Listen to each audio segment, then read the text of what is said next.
just opening a whole wound, that it's painful. Welcome to MsMojo, and today we're counting down our picks for the films that are most remembered for their controversies instead of their storytelling. And it does look indeed like Harry spitting on me. He didn't spit on me. Number 10, The Flash. No amount of time travel can change the fact that The Flash was an unmitigated PR disaster. Oh my God! Flash! Hi. I love you! Thank you. You seem very nice also. Long before anyone even saw it, the film was struck by a never-ending storm of scandals surrounding its star, Ezra Miller.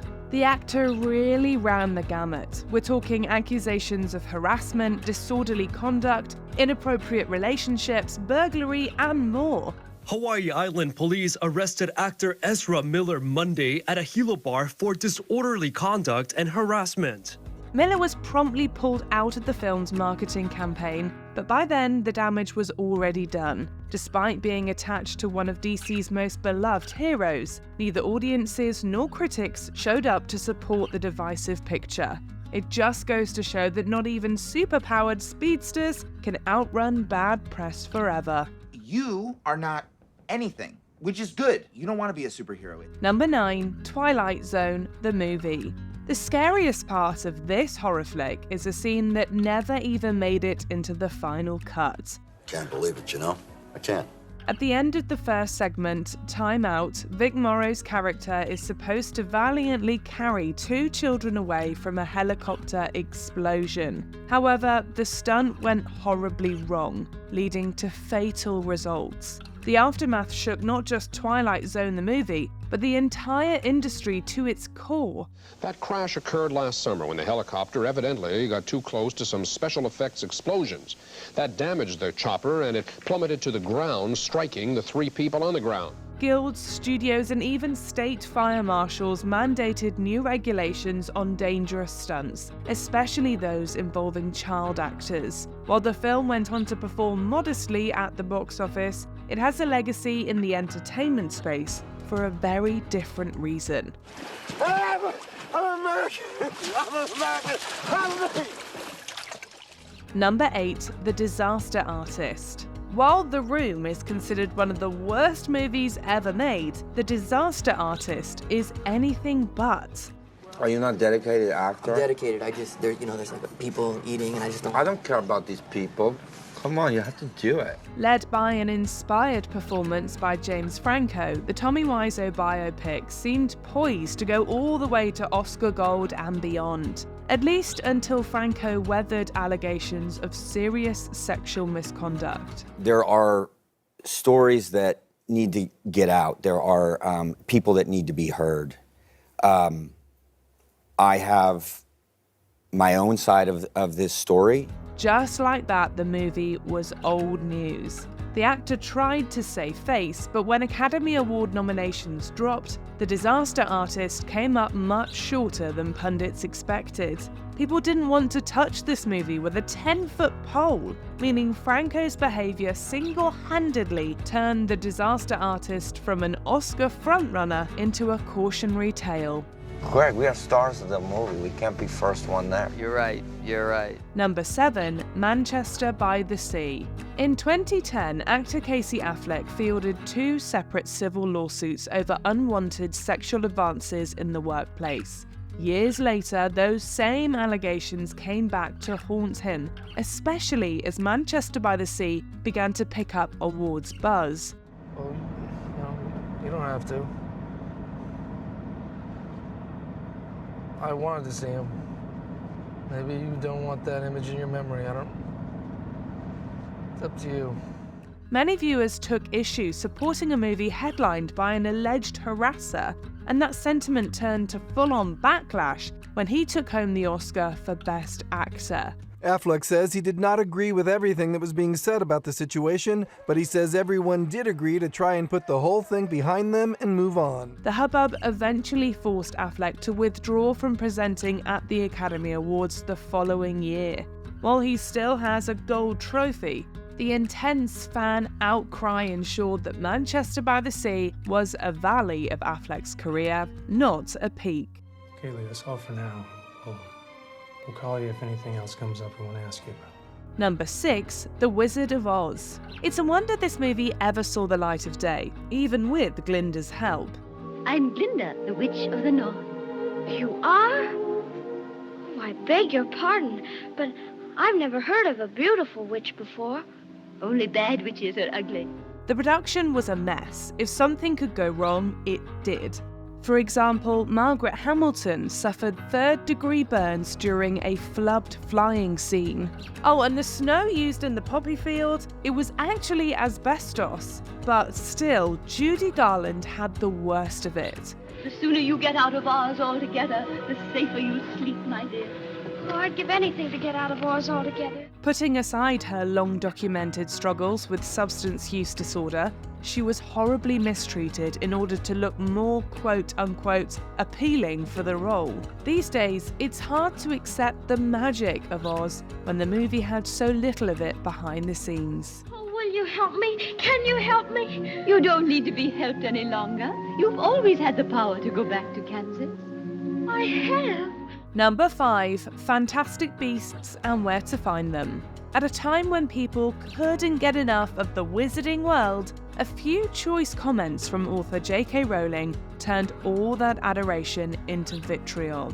And she has said, you know, if you throw the doors open of bathrooms to any man who feels like he's a woman, then you open the doors to any and all men who wish to come inside. Many fans were offended by Rowling's sentiment towards the transgender community, and the online debate overshadowed any goodwill towards the prequel series Fantastic Beasts. Now, unfortunately, you have seen far too much. If you wouldn't mind if you just stand there, this will be over in a jiffy. That's not even the end of the franchise's issue either. Following a highly publicised domestic violence suit, Johnny Depp was fired as Big Bad Grindelwald and replaced for the series' third film, The Secrets of Dumbledore.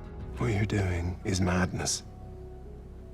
It's what we said we'd do. But by then, fans had already checked out anyway. Clearly, it'll take more than a few spells to repair this brand's image.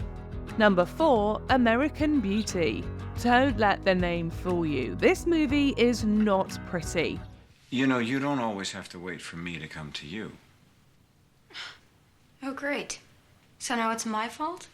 I didn't say that. It's nobody's fault. Indulging in all things taboo, American Beauty followed Kevin Spacey's Lester as he fosters an inappropriate relationship with a teenage girl. What people didn't know is that Spacey was doing the same thing in real life with unassuming boys. When the allegations first hit the mainstream around 2017, the uncanny parallels between Spacey and Lester made American Beauty a lot tougher to watch. Lester, I refuse to live like this. This is not a marriage. This hasn't been a marriage for years. After all, viewers signed up for a fictional drama, not a tragic documentary. Much like Spacey's own reputation, American Beauty had a steep fall from grace, and at this point, it's unlikely it'll ever recover. What? Whose car is that out front? Mine. 1970 Pontiac Firebird, the car I've always wanted, and now I have it. Number 3, Breakfast at Tiffany's. One of the greatest rom-coms ever made is also guilty of one of the most controversial casting decisions. Good night. While there's no denying Breakfast at Tiffany's enduring appeal, its tasteless depiction of Mr. Yunioshi, especially as portrayed by white actor Mickey Rooney, hasn't aged quite as well. Modern critics have noted that he's a total racial caricature, complete with goofy prosthetics and offensive speech patterns. When you say Breakfast at Tiffany's, they go, oh yeah, it was a great film. But what they forget is that element that wasn't great, which was the yellow face character of Mr. Yunioshi, played by Mickey Rooney. Even Rooney himself admitted that had he known what kind of impact his performance would have, he wouldn't have played the role at all. Sadly, the realization came far too late, as Mr. Yunioshi remains a shameful blemish on an otherwise iconic movie. We can't pretend that it was never part of the film. We can't pretend that it wasn't a product of its time and that it is an image that probably offended people back then, and many of us still find offensive now. Number 2, Don't Worry Darling. Anyone who says there's no such thing as bad press wasn't around for Don't Worry Darling. You can't leave. Why not? Because you're not feeling well. Oh, I'm not. Yeah, I'm so sorry I forgot to tell you, but you're not feeling very well. Before cameras even started rolling, male lead Shia LaBeouf was abruptly replaced by Harry Styles, who, get this, later began sleeping with the director Olivia Wilde. Add in the tensions with star Florence Pugh and some truly bizarre moments on the press tour, and you had a marketing campaign more dramatic than the movie itself. Harry did not spit on me. Harry's a very, very kind guy. In fact, when Don't Worry Darling finally hit theaters, no one even cared anymore. They just wanted updates on all the alleged feuds. Hey, Don't Worry Darling is definitely a memorable film, just not for any of the right reasons. Yes, May. Very Thank interested. Bye-bye. Before we unveil our top pick, here are a few honorable mentions. 16 Candles. Its romance hasn't held up very well, and Long Duck Dong is a walking stereotype. Very clever dinner. Appetizing food fit neatly into interesting round pie. Mulan. Filming near internment camps was not a good look for a family-friendly Disney flick. Is something wrong? No, Madame Matchmaker. Thank you. Death on the Nile.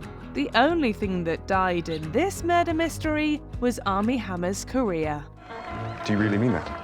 Before we continue, be sure to subscribe to our channel and ring the bell to get notified about our latest videos. You have the option to be notified for occasional videos or all of them. If you're on your phone, make sure you go into your settings and switch on notifications.